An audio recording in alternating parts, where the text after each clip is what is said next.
Welcome to Pappu's கிராமத்து channel. நம்ம சேனலை இன்னும் சப்ஸ்கிரைப் பண்ணாமல் இருக்கவங்க லைக் பண்ணி சப்ஸ்கிரைப் பண்ணிக்கோங்க. இன்றைக்கி நம்ம தோட்டத்துலேருந்து பறித்து வல்லாரக்கீரை சட்னி தான் அரைக்க போகிறோம்.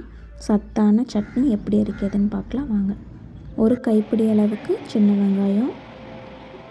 இப்போ வல்லாரக்கீரையோட தண்டெல்லாம் கட் பண்ணிட்டு இந்த மாதிரி வச்சுக்கலாம்.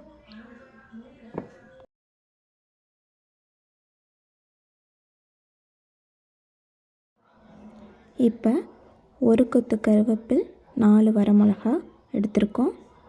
2 சில் தேங்காயை அந்த மாதிரி பொடி பொடியாக கட் பண்ணி எடுத்து வச்சுருக்கோம். இப்போ ஒரு கடாயில் 2 ஸ்பூன் ஆயில் ஊற்றிக்கோங்க.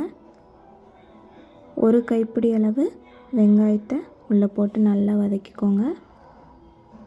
ஒரு சின்ன சைஸ் தக்காளியை கட் பண்ணி வெங்காயம் வதங்கினதுக்கப்புறம் அதையும் உள்ளே போட்டுக்கலாம்.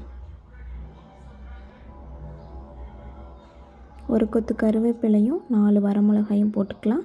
இது கரெக்டான காரமாக இருக்கும். உங்களுக்கு காரம் அதிகமாக வேணும்னா இன்னொன்று போட்டுக்கோங்க, காரம் கம்மியாக வேணும்னா ஒன்று கம்மி பண்ணிக்கோங்க. இப்போ நம்ம இந்த மாதிரி கட் பண்ணி வச்சுருக்கோம்ல, அந்த வல்லாரக்கீரையை உள்ளே ஆட் பண்ணிக்கலாம். நல்லா வதக்கி விட்டுடலாம். ரொம்ப சத்தான கீரை, அதுவும் நம்ம தோட்டத்திலேயே பறிச்சுட்டு வந்திருக்கோம். வல்லாரக்கீரை கிடச்சிச்சின்னா கண்டிப்பாக அதை ட்ரை பண்ணி பாருங்கள். இப்போ தேங்காயை உள்ளே போட்டுக்கலாம். நல்லா வதக்கி விட்டுக்கலாம்.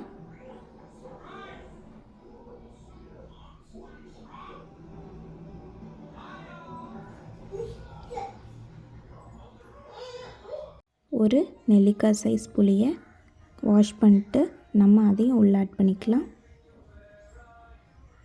நல்லா வதக்கி விட்டுருங்க. இப்போ தேவையான அளவு உப்பு போட்டுக்கலாம். கொஞ்சம் ஆறட்டும், மிக்ஸி ஜாருக்கு ட்ரான்ஸ்ஃபர் பண்ணிக்கலாம்.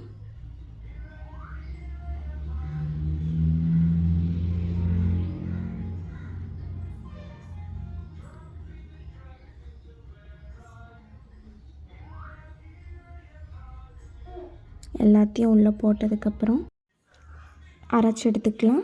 நல்லா வலுவலுன்னு அரைக்காதீங்க, கொஞ்சம் பருப்பருன்னு இருந்தால் தான் சட்னி இட்லி, தோசை, சப்பாத்தி, சாதத்துக்கு எல்லாத்துக்குமே அல்டிமேட்டாக இருக்கும். ட்ரை பண்ணி பாருங்கள் எவ்வளோ சூப்பராக இருக்குன்னு. நெக்ஸ்ட் வீடியோவில் நம்ம வேறு ஒரு ரெசிபியோடு பார்க்கலாம். நம்ம சேனலை இன்னும் சப்ஸ்கிரைப் பண்ணாமல் இருக்கிறவங்க மறக்காமல் சப்ஸ்கிரைப் பண்ணுங்கள். அதான் நம்ம போடுற வீடியோ உங்களுக்கு அப்டேட் ஆகும்.